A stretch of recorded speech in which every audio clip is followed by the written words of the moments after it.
ឃើញมองពិនដុំស្រីតាមផ្លូវ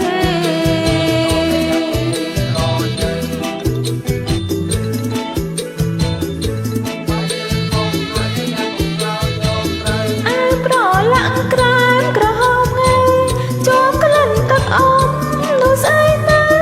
នឹងហើយប្រំបើថាត្រូវទៅ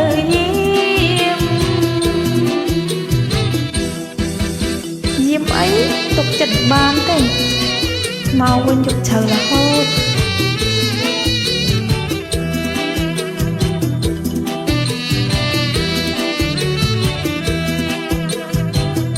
ជីវិតទឹកអប់មានគ្រប់ផ្លិន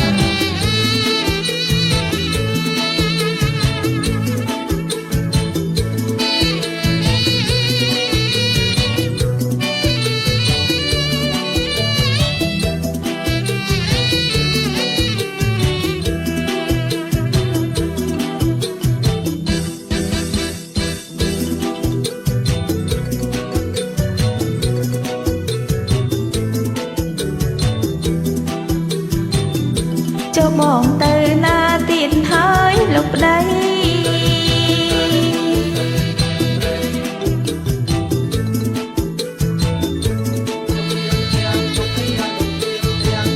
នឹងហើយបងជាបណ្ដាស្រីកូនយើងប្រាប់ខ្ញុំសឹងរាល់ថ្ងៃអងអោលោកប្តីឈុំផទៀតទៅ